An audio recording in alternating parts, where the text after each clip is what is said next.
Hey guys, welcome to my newest video for today. Today's video is going to be the fourth installment of my weekly reviews, and as usual I have quite a few things to talk about that I've watched over the past week, so once again this video is probably going to be really long, so I'll just get straight into it, and as usual start off with the TV shows that I finished watching. And the first one that I finally finished watching was Homeland Season 4. Yeah, it just took me a bit longer than usual to finally finish watching this season, because I had the episodes, I just hadn't gotten around to watching the last few episodes, just because there was I'm not sure really what it was that made me stop it. It's just there's a lot of real life stuff that was happening around the same time, and it was hitting a bit close to home, and I just had to take a break from Homeland just to put it aside and just wait. And then I ended up like I'd watch an episode, and then I'd watch another one, and then I sort of spread out the last few episodes, and this past week I finally watched the finale. So overall I liked season 4. I did think the show got a boost when it wasn't revolved around the Carrie Brody drama, and yeah, I liked the direction it went in with with the Pakistan, and I thought it's just a bit of a change. I mean, I liked, I didn't mind the Carrie Brady romance, but I think by the end of it, it was sort of just, it really wasn't adding anything to the story. And I think finally, I was actually, I didn't mind that they killed Brady off, but even though there was one moment in season 4 where I'm sure everyone thought that, everyone just went, what the fuck? I'm sure everyone's like, how can he still, how can that still be? Because if you've seen the show, you'll know what moment I'm talking about. But yes, there was a very, definitely a very what the fuck moment towards the end of season 4. And it kind of, you were sort of questioning the end of season 3 for a bit, but yeah, no, but overall, yeah, as I said, I like season 4. I was a bit disappointed in the finale, to be perfectly honest. We had this build up that it was gonna, it was gonna go somewhere, we had the fallout from Pakistan, and I was just kind of like we never got any sort of sense of what was happening, to the ambassador and her husband. We never got anything, not even a line to say, what was happening with them. And, and then also the same, I feel like we'd never really got closure from what was happening in Pakistan. It just seemed a really weird spot to end it. And because now it looks like they're going to Syria, which is where they'd set up to go to follow Quinn and that. But yeah, it's just a very lackluster finale, and I don't mind because sometimes the build up happens in some shows like Game of Thrones, where everything happens in episode 9, and then episode 10 is sort of bit of calm and that. But nothing happened in the finale, because I was half expecting, because I was watching it and they're going, okay, something's going to happen now, and it just never happened. And I was like, because, I thought, they were actually going to go, the route, go down the route that, the baby gets kidnapped or something, and I was, half expecting her to go to the room and find the baby was gone, and that didn't happen. But, I actually thought that's where it was being set up to go, and yeah, it was just, yeah, very disappointing finale. But overall, I did like season 4, and I'm still going to be watching the show, so I'm curious to see where they go with season 5. So, because some parts where they left off in season 4, I am curious to check out, see where they go, with Carrie and Saul and the fallout from that, and So I am still, going to be watching the show. So, but yeah, so that was Homeland season 4, and for an overall rating, I would probably, I think I'd give it. I'm gonna give it an 8. I think because because there were a lot of strong moments in the season.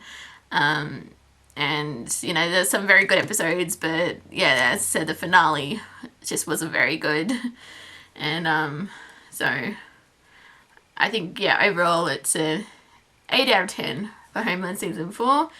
Then I finally finished watching NCIS season 5 because, as you probably know, I've been rewatching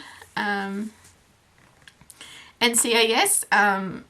I'm not going to be up to date by the time season 13 comes back, but I still want to, try and rewatch as much as I can, and eventually get to NCIS and because it's been a while since I've seen those early episodes, and and probably also by that time with NCIS New Orleans, but yeah, no, I've finally got through season 5. I mean, it's not a bad season. It's just I like the season. It was just because where I was watching it, because like with most of my TV shows, a lot of stuff was with having to move back from uni and that, I fell behind in quite a bit of my TV shows because I was I just had no motivation to watch anything, and so now I'm finally getting back into that, trying to finish off the TV shows, and and season 5, NCIS season 5 was one of them, and I'm really glad that I finally watched it, because I was actually there's some parts that I'd forgotten had actually happened, because there was I'd forgotten they'd introduced Rocky Carroll's character Vance. I forgot he was actually quite prominent towards the end of season 5, but I suppose now that knowing what we do in season 5, that is probably just set up as a transitioning for when Lauren Holly's what happened to Lauren Holly's character, that's Jenny in the finale. So I'd actually forgotten about that, but so it was kind of interesting to see his early character that, and I was just kind of so we had that, and then because this season was one of the shorter seasons as well, because I think this one happened around the time of the writer's strike, so we only got 19 episodes, I think. So but overall I actually really did like season 5, because the episodes I liked were X-File. I remember that one because that was an early season 5 episode, mostly because one of my favourite moments is when Abby brought the team Team Gibbs iPods, and you sort of saw what they were listening to at the start of the episode. I thought that was kind of an interesting way to reflect the characters' personalities, and you had Tony, he was listening to Be a Lady, and from Guys and Dolls, Sherry's passion for movies, and then Ziva was listening to an Israeli rap song, and connection to our home country, and McGee was he was listening to a lecture, I think it's an MIT lecture or something like that, and I think it was about self-empowerment from memory, but yeah, it was just kind of, because I just sort of remember he was listening to the lecture, and then Gibbs sort of appears behind him, and he's just listening to this recording, and Gibbs is just doing his Gibbs look at him while waiting for him to notice that he's there. So but yeah, X-File is one of my favourite episodes. Another episode I like is, I can't remember the title of the episode, but it's when Ziva goes undercover to try and stop a serial killer, and they sort of learn that the guy that they initially get at the beginning, he was working with someone, and you sort of get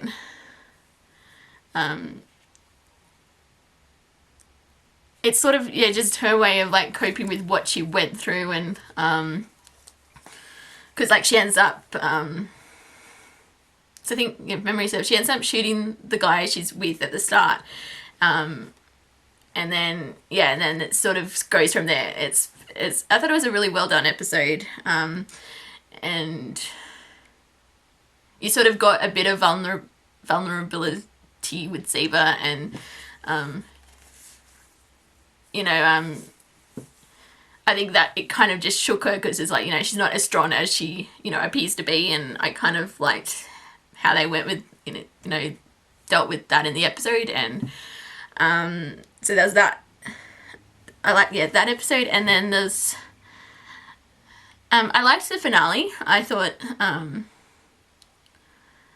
it was going through the season again, I thought it was an interesting build up to the finale, because kind of like with Kate's death in season 2, it was very prophesized, because basically we learnt that Jenny, she was dying already, and then we sort of got to like obviously, and then we had like Vance come in, because he was like the assistant director, and it was like it's made very clear that anything were to happen, he would be in charge next. And and then it's like, then we got the season finale, and I thought and like the shootout at the bar, and like we never actually saw the shootout, but we heard the gunshots, and I actually thought that was done really well, because you just sort of heard it, and then you just heard that one shot, like last shot, and we sort of knew that it it was Jenny. So even though, now that I'm thinking about it, I wonder if she took herself out, because like there's just all these rapid fires, and then it's like you sort of knew that she's taking out everyone, and then there's like another shot, and it sounded like, actually that's kind of a bit more, because it's like just sort of, I never really thought of it in that in regards to that aspect, like did Jenny actually take herself out, like shoot herself? I never actually thought of that as even when watching the episode, like I never sort of made the connection that she could have actually pulled the trigger on herself, like something to think about. I'm not sure if that was how it is, or it's I'm interpreting it wrong, but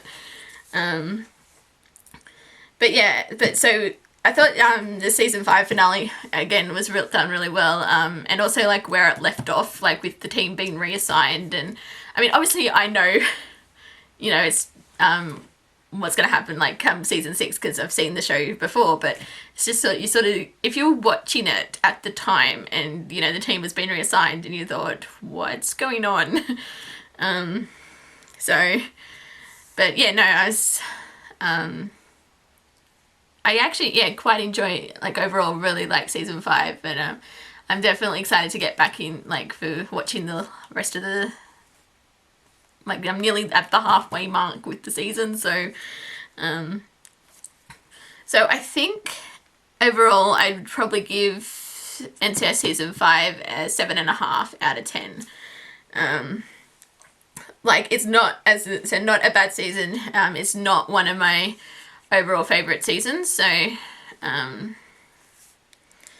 but yeah, I quite like I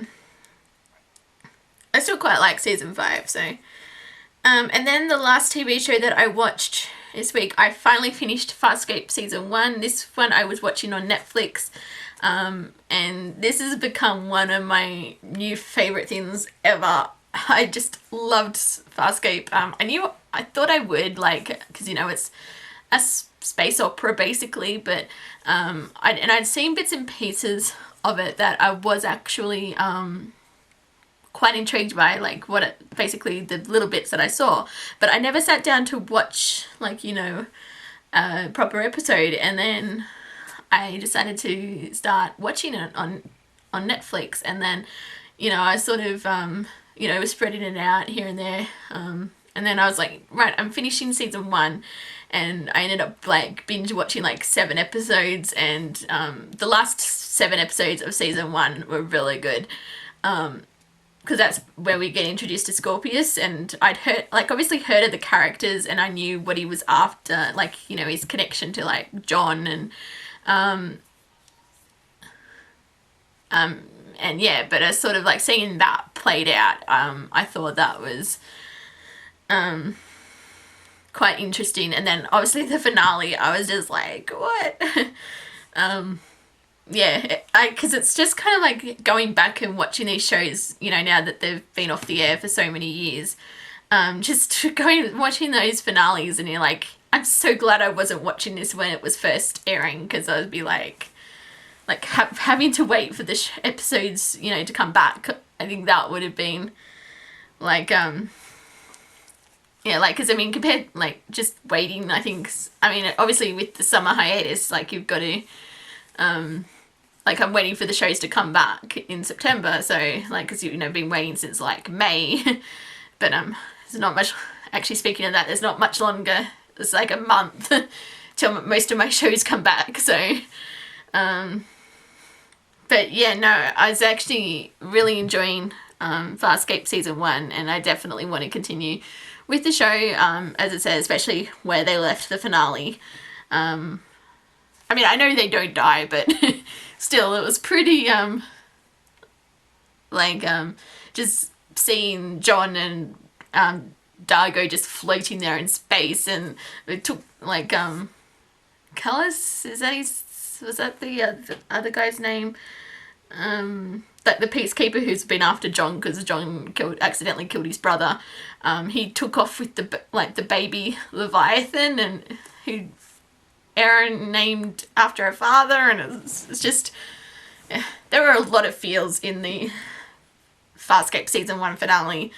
But yeah, so I think in terms of favourite characters so far, my favourites are Pilot, Dargo, and Aaron. I think that's how you say his name. Yeah, they're like my top 3 favourite characters. And episodes that I liked, I don't know the names of the episodes, but the first one that I really remember really enjoying was when Dargo fell down, like he fell through the ship and he hit his head, and he was imagining, he was going through flashbacks of his past, and we sort of got some of his back character, like not like backstory to his character, and we sort of learnt that you know, he's not, he wasn't always, you know, this hardened space warrior. He was like, well, I guess warrior, maybe not space warrior, but yeah, we just sort of learnt that, you know, he did have a softer side, like, you know, he had a family, and just when we learnt what, you know, who his family were, his sort of, you know, because this was like about episode 10, I think, and so we sort of had this build up thinking we knew who Dargo was, and then based on, you know, the information that we were getting, and then suddenly it just turns itself on its head, and we like with this different Dargo, and we're like, whoa. So yeah, but that was one of my favorite episodes of the season. And then another episode I liked, actually this was I think earlier than that, that I thought was done really well. They meet another peacekeeper. She's like his tech analyst, and they're on this abandoned spaceship, and John starts to like, John and her start to, you know, I guess have feelings for each other, and PK Girl, I think the name of the episode is, or something like that. I'm not 100% sure.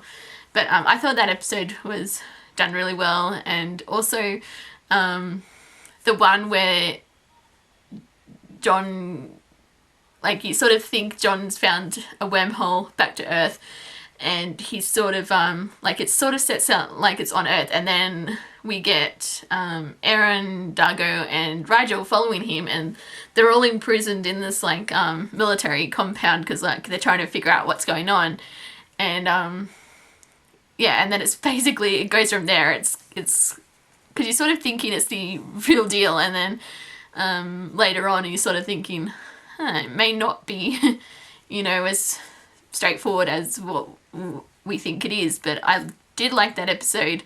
And then also the one where John, where we're first introduced to Scorpius, and we sort of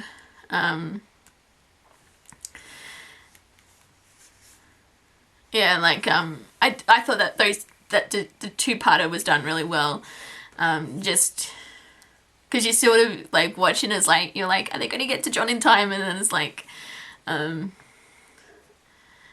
sort of just see his coping mechanisms, like what they're doing to him, and it's like, 'cause some of it's pretty brutal, like having like your memories, you know, forcibly extracted. It's just just that whole idea just sort of I know it's definitely not something, you know, you'd want to experience. And then but yeah, I did I thought those two the two-part episode was done really well. And yeah, and also again the finale, so as I said, I'm definitely going to be continuing watching the show. It's just a few other like shows on Netflix that I'm trying to finish up first, but I'll probably watch a season here and there, because there's like 4 full seasons, and then they did Peacekeeper Wars, so I've got like 3 seasons, and I guess a little bit of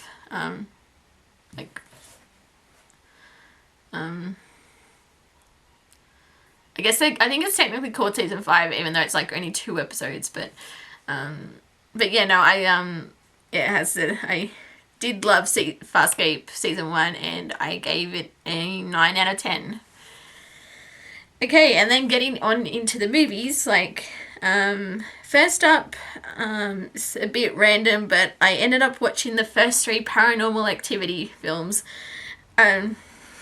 And you might be wondering, why did I decide to watch the first 3 Paranormal Activity films? Mostly because I found out that they were doing a 6th one, and I decided that should, my local cinema actually get the 6th one, I want to see a Paranormal Activity film in the theatre, like the cinema.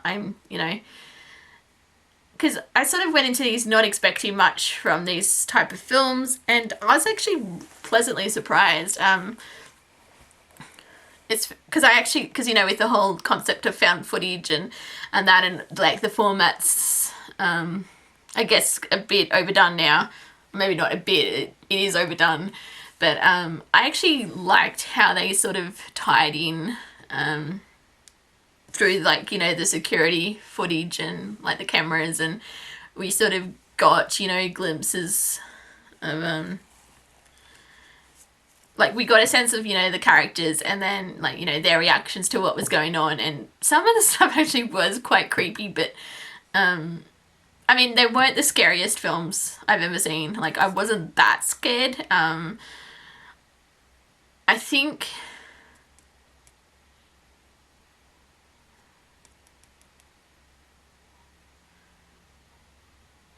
think the ending of the second one actually did sort of freak me out a bit, because it was so, I wasn't expecting it, because I was sort of when I was watching the second one, I was just like, a lot of this, because I didn't realize they were all connected when I first went into it, and then I was like, it didn't, the other thing, I was like, the other thing happened in October, and then I'm just sort of okay, they're the same, it's the same,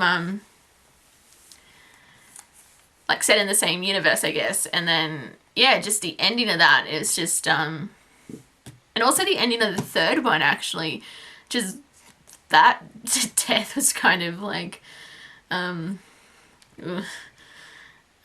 then I have a thing with bones being, cracked. It's sort of one of the, things I don't like.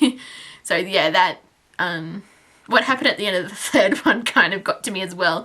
But I think there's a lot of the third one was probably the most suspenseful one for me.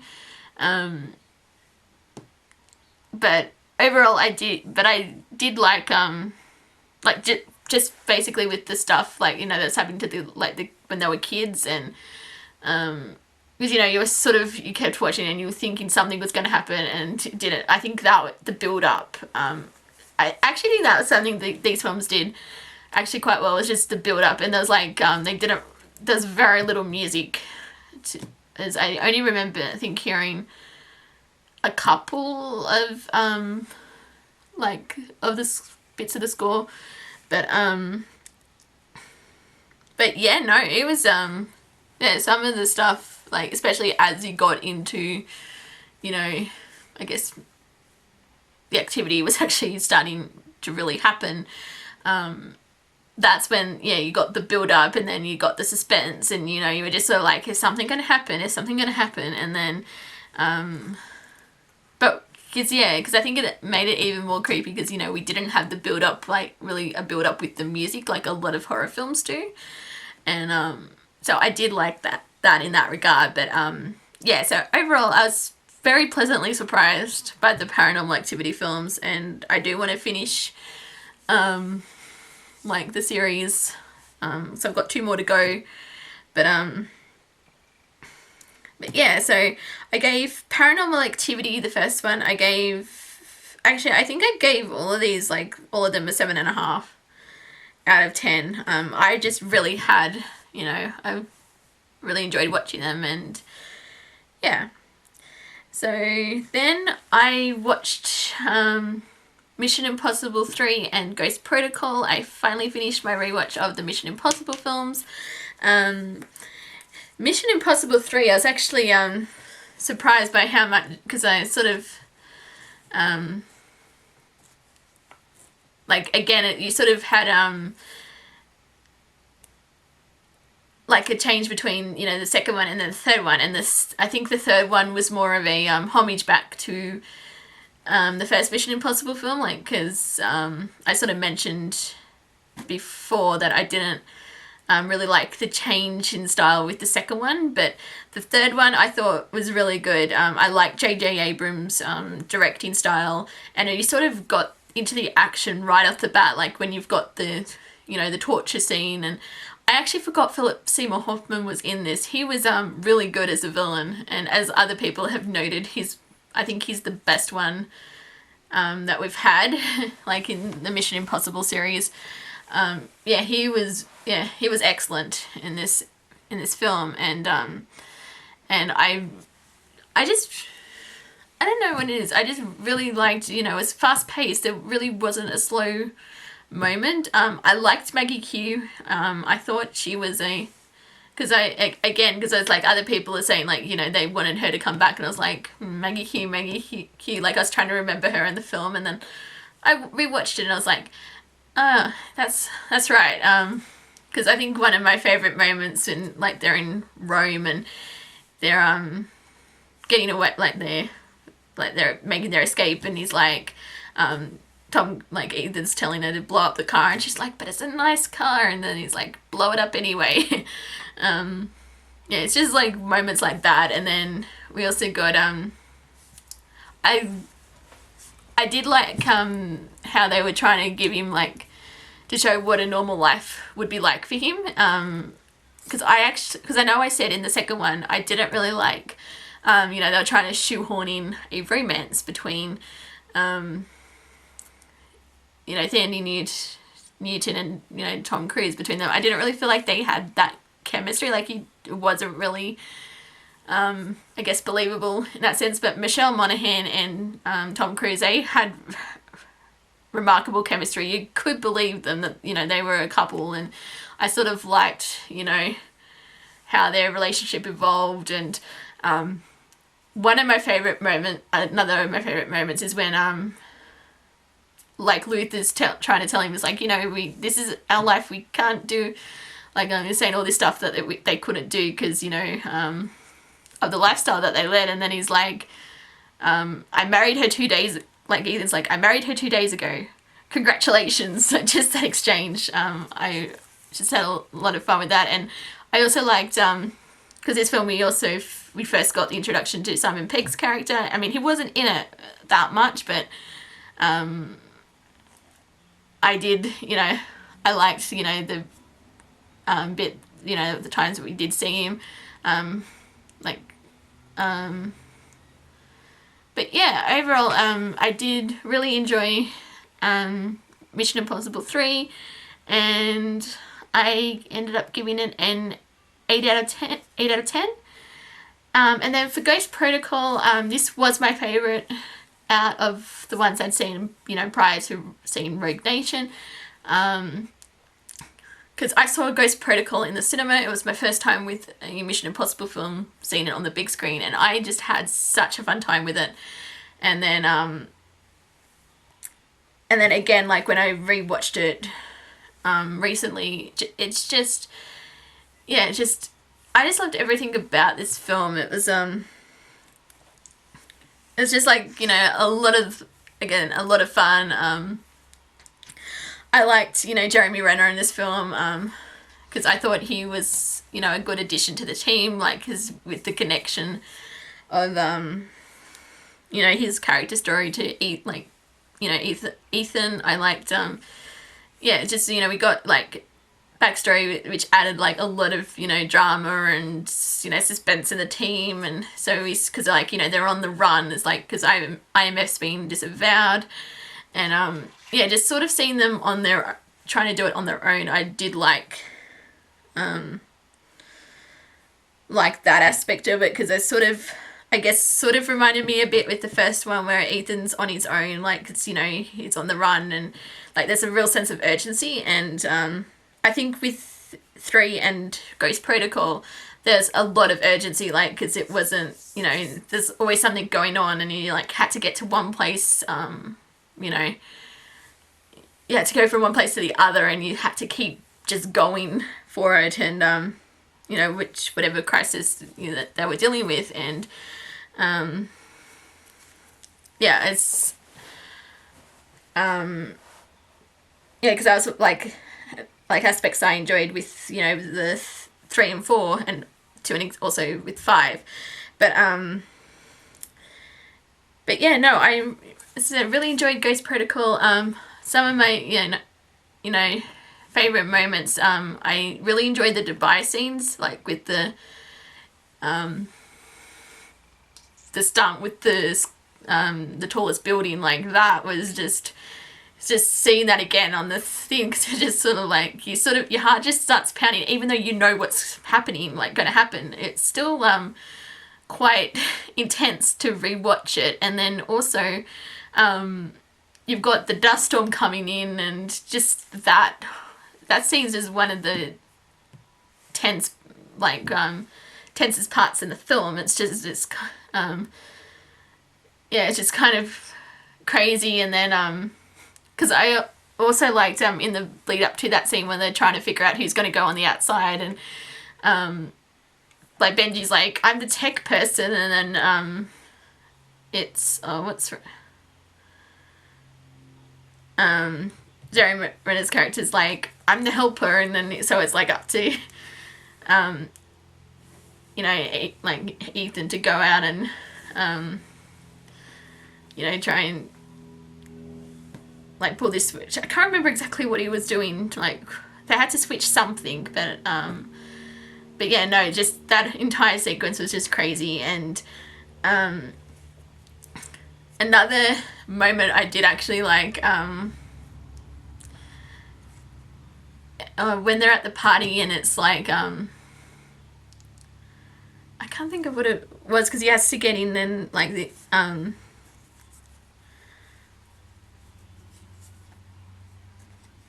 like, go down, he gets to go down this, like, shaft thing, and he's like, but before that he's doing this, like, all these stretches, and because it's the Renner stretch, that's what it's called. Well, I think the term's been coined.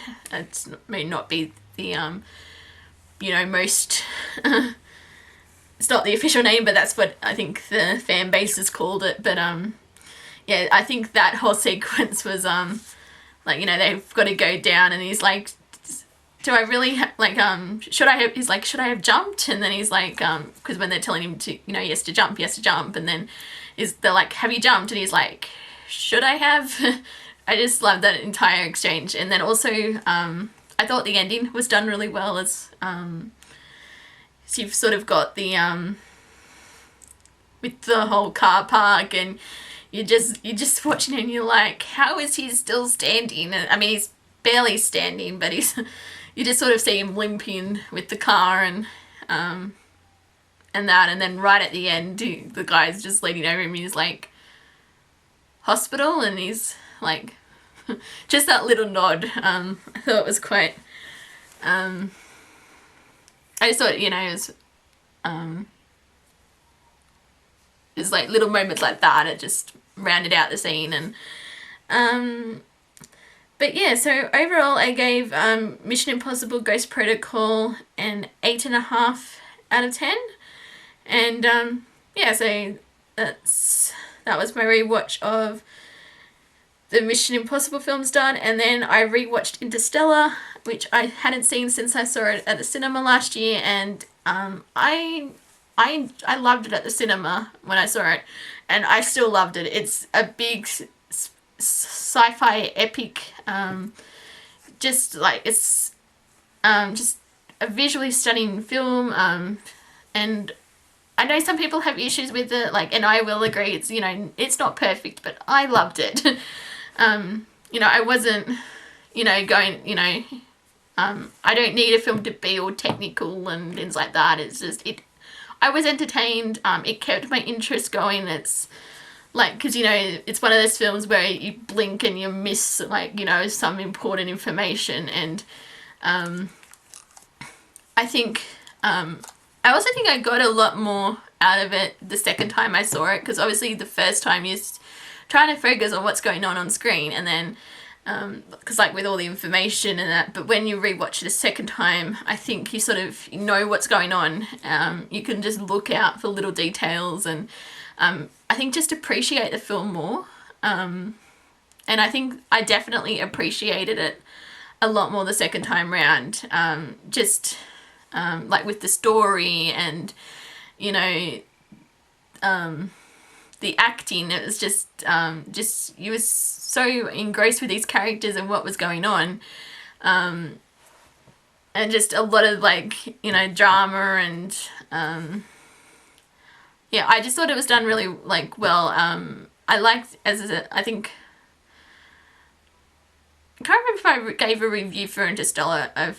I may have talked about it when I saw it, like in one of my older review videos, but I really, because it really, yeah, so I really love this film. I thought, you know, it's got a great cast. You know, you've got Matthew McConaughey, Jessica Chastain, Anne Hathaway, who I actually quite liked in this film, and also like Michael Caine, and you also have got, like, at the start of the film you've got John Lithgow, I think that's his name. Yeah, it's a brilliantly acted film, and it's just, yes, I don't know, really, it's just one of those films, like, you know, you watch it and you just sort of, like, you're immersed in what's going on. And yeah, because as I said, it's a visually stunning movie. I love the score, like Hans Zimmer, I think that's, yeah, Hans Zimmer's score is, you know, it's terrific in for this film, like, because it's like, it just adds to this whole story, and yeah, I just yeah, as I said, I loved it when I saw it at the cinema. I loved it even more the second time round, and then I sort of, like, because, you know, it had been quite a few months since I saw it, because when I was watching it, because I actually forgot, like, Matt Damon was in this film, like, you know, for what was it? It was like, I mean, it was probably 10-20 minutes at the most, and I was like, but I thought he'd done like, you know, I quite liked his story of it, how it tied back into the you know, why they were going, and like that aspect of it, so, but yeah, no, overall, I really did enjoy Interstellar, and I gave it, what did I give? I think I gave Interstellar a 9 out of 10 when I first saw it, but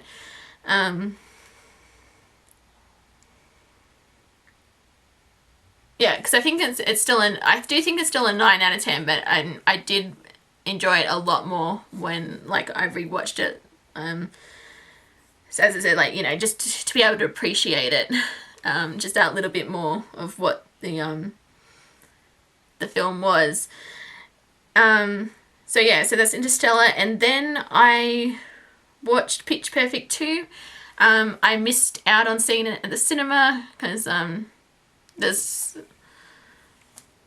I don't know why I didn't go see it at the cinema. It's probably like money issues or something, but no, because I was like, I wasn't dreading watching it, but I was like, because I really loved the first one, and I was like, you know, obviously like you get I guess sequel syndrome, like, because, you know, you don't think the sequel's going to be as good as the first one, and I was like, because I was just sort of like, oh, this is probably not going to be that great, and but I was pleasantly surprised. I thought for a sequel it did a really good job with this, like the story, the characters. You know, there's still had the characters that, you know, we knew from the first film. Like, you still had like Anna Kendrick's character and Rebel Wilson's character, like Fat Amy and Becca. They was like, you know, the main. I think like they were like the main part of the story, but you just sort of like it's just sort of like these stories. It's just a lot of fun, and, you know, you get a cappella music, and I do have to admit, I did like Becca, and she's trying to insult the German team who've come in to replace them on tour, and then she's just like, you're making me so sexually confused, like, to the female like leader of the group. And but yeah, there's a lot of great one-liners in this one, because one of my favorite ones was Becca and Fat Amy were talking about I think it was about Becca's job, and then Fat Amy's like, you're the smartest person I know, and I've met 3 of the Wiggles. I like that line a lot. And also when they're like, one of the new girls, I think she's like Guatemalan or something like that, and she's like, oh sure, blame the minority, and then this other one replies, I'm black, gay, and a woman. It's because, you know, it's like, doesn't get much.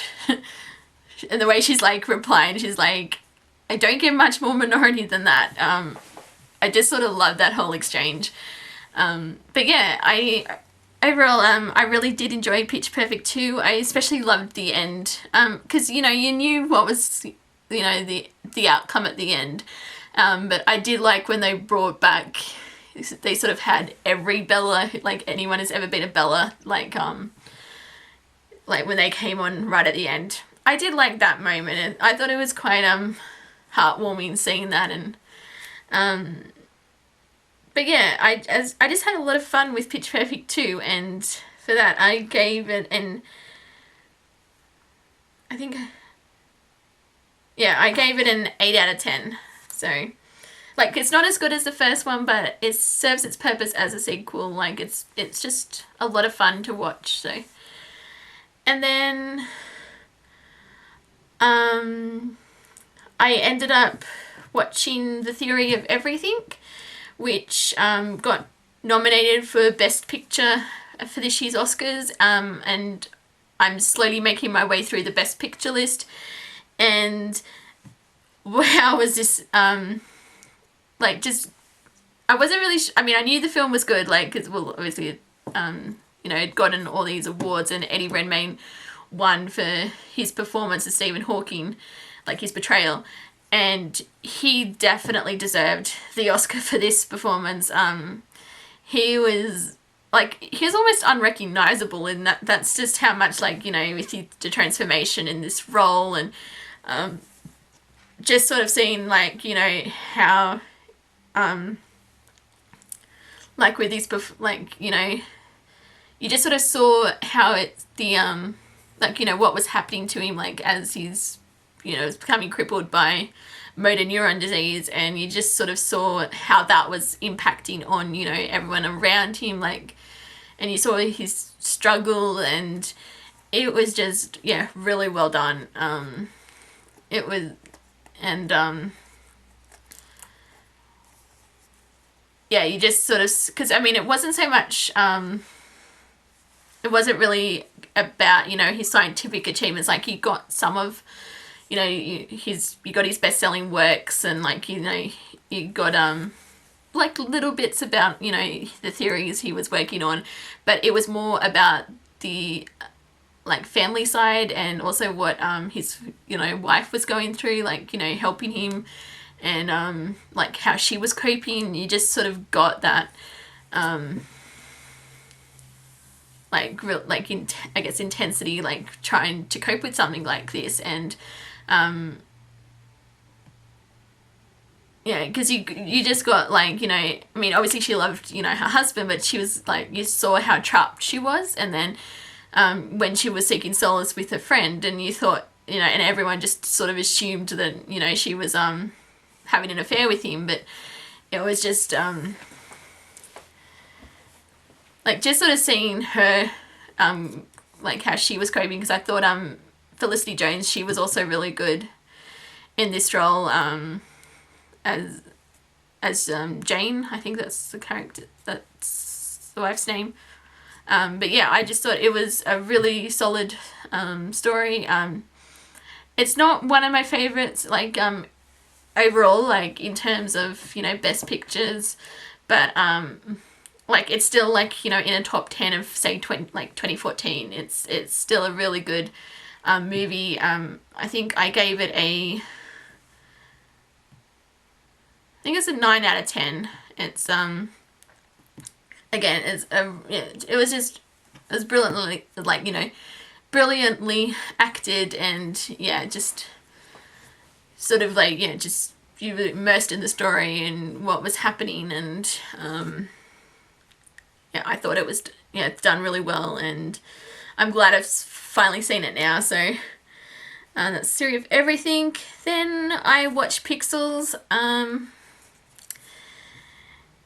Yeah, I sort of knew what to expect going into it, because I'd heard all the bad reviews.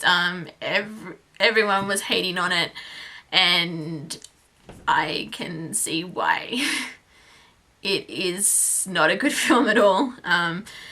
It's watchable, but that's about all I can really say for it. And you think for such a, like, the concept would actually be, you know, could make for a really good story, but I think, as what some people have said, is like, you know, when it comes down to it, it's an Adam Sandler film. And I mean, I don't, you know, hate on the guy, as, you know, as much as what a lot of people are, but he's not someone, you know, like, who comes out with a movie. It's not like, you know, something I want to jump up and see. Like, it's not I mean, it's like, I'm not averse to his films, but I'm just, you know, it's not something that I'm, like, really interested in seeing. But I will have to admit, I was curious to check out Pixels, because I saw the trailer, and I was sort of like, actually, that looks kind of entertaining. And then I saw all the reviews, and I was like, okay, maybe it's not. So I decided to watch it. And I'll just say that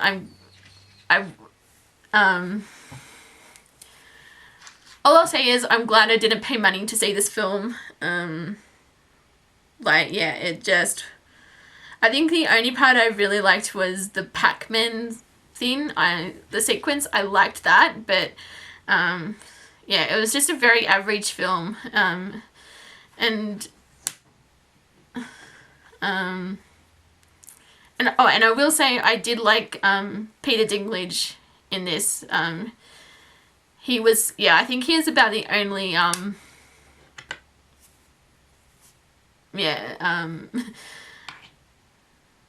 like, interesting character out of, like, what was going on. So yeah, but overall, didn't really like Pixels, and I think this is a 5.5 out of 10. It's not good. Then I watched American Sniper, which, again, another Best Picture nominated film. And while the story was good, it was like, well directed, well acted. The premise of the story, it was just, like, based on the real life events of Chris Kyle. I thought that was, quite intriguing with the film.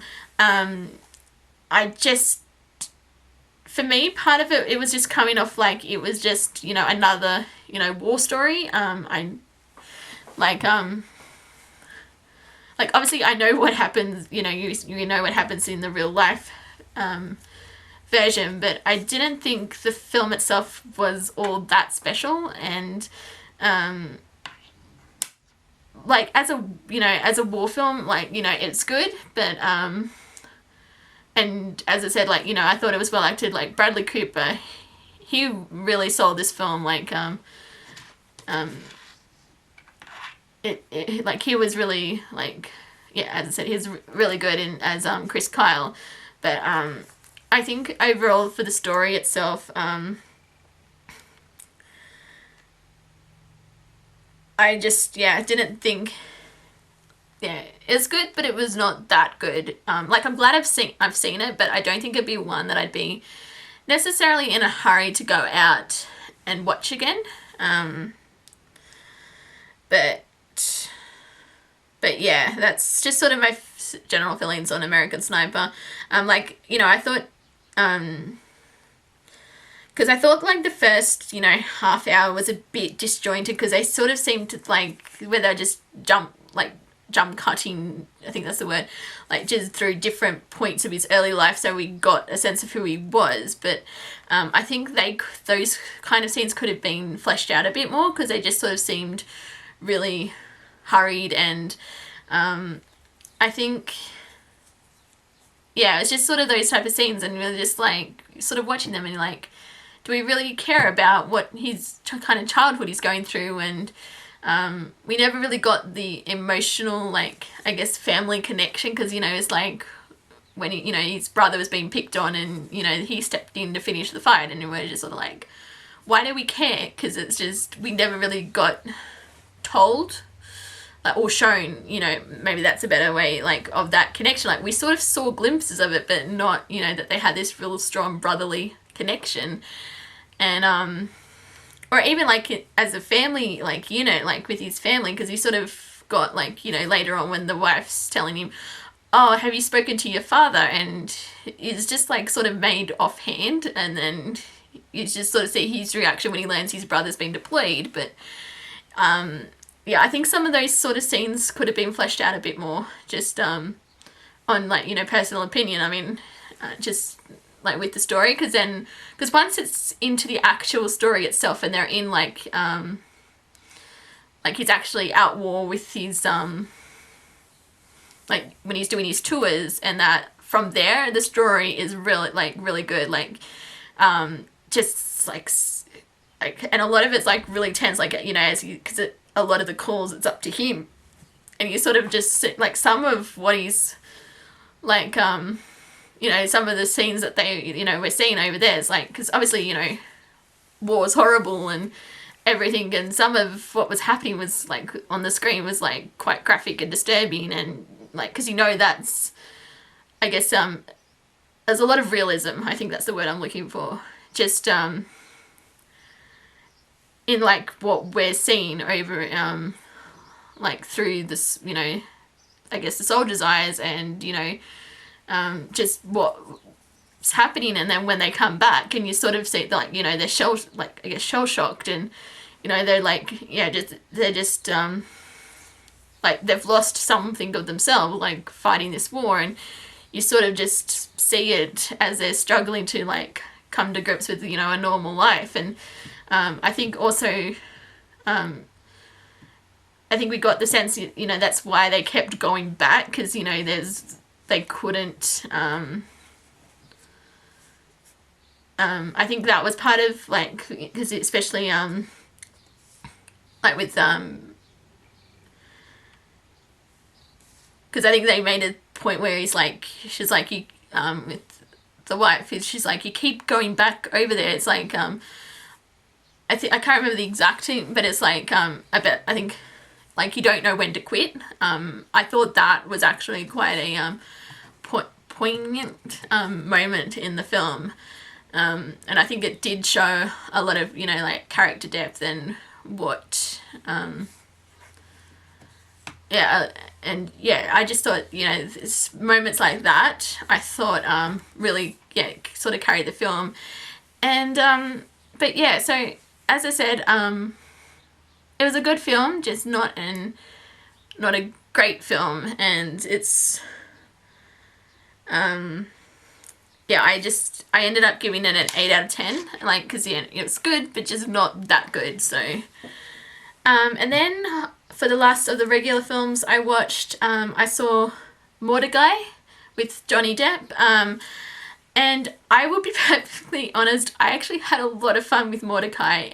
It was just so over the top and silly and like real slapstick comedy, which I think is what the film was going for. Like, it was trying to be like a send up of all, like, these old style films, and and I know it's not a perfect film, and I know a lot of people didn't like it, but personally I had a lot of fun with it, and I ended up giving it a 7.5 out of 10, just to because it was just so much fun. It's really stupid and that, but I really loved the story, like just everything about the film. And I think my favorite character was Paul Bettany's character. He was hilarious as the bodyguard.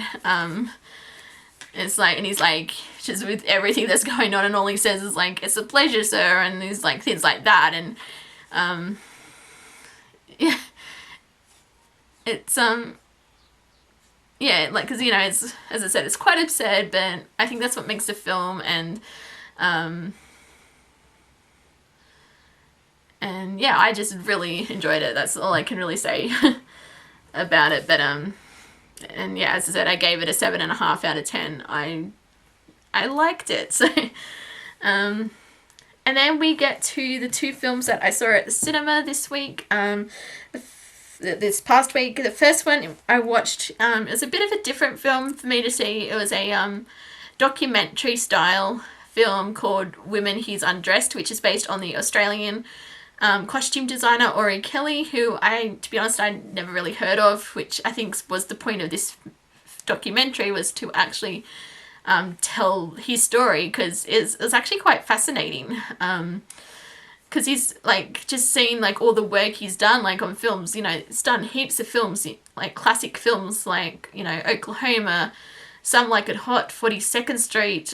He's done so many, and he's won 3 Academy Awards, and it's just like no one, like when we're talking about, Australians working, like who've worked in film, his name doesn't really crop up. And like I thought the film itself did a good job in capturing like who he was, and just when because they sort of like were interviewing like different people who've worked with him, like people like Jane Fonda, Angela Lansbury. It's just like going through that, and then they've also talking to costume designers like I can't think of her name, but she's the wife of Baz Luhrmann, and she's like, because she's won a few Academy Awards herself, like through costume designing, and just sort of getting their insights who he was.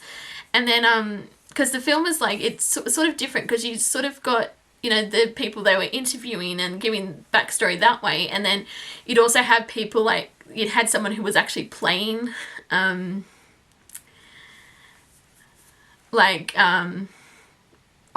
and he was like in a boat, and he was just going through like backstories, and like I think because it was done really well.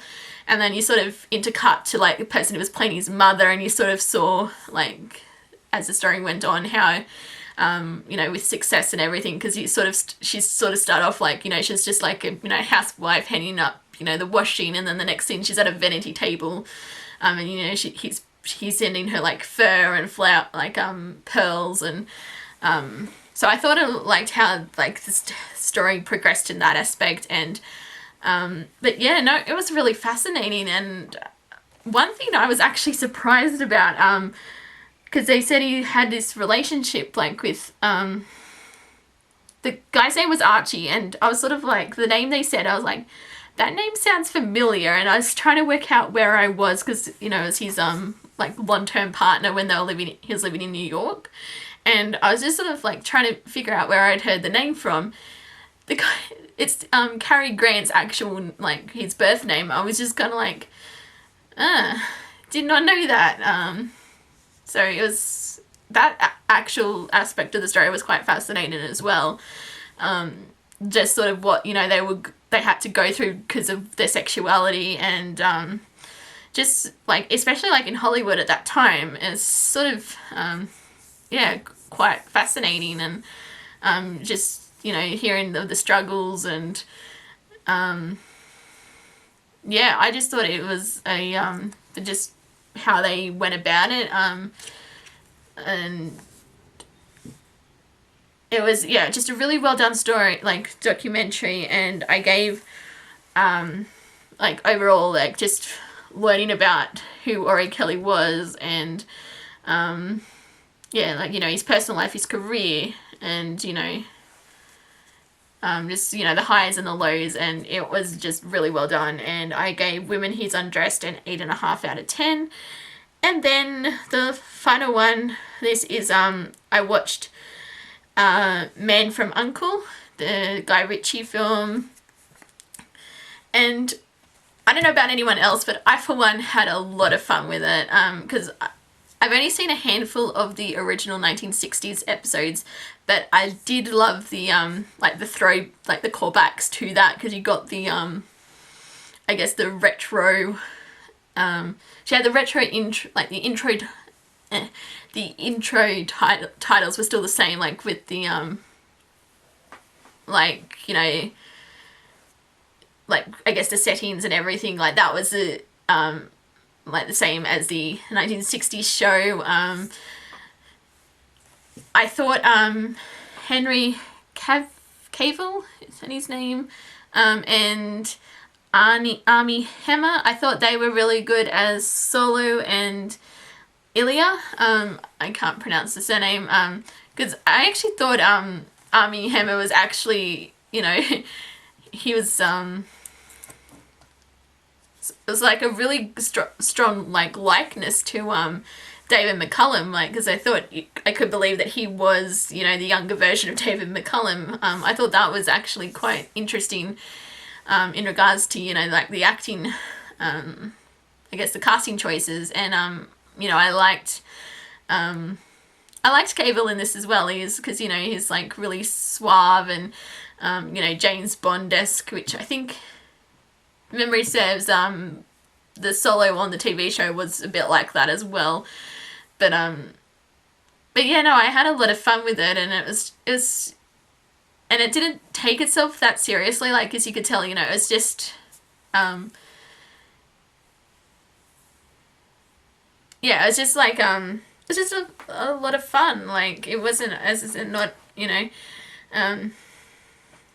like, because, you know, it's not going to be, like, one of the greatest movies ever made, but, you know, if you just want a good time and, just something to enjoy, it's, you know, it's one of those type of films, like, because, you know, because, like, the plot in itself is not, you know, it's hardly original by any means, like, you know, stopping a bad guy from obtaining, like, nuclear weapons, but, I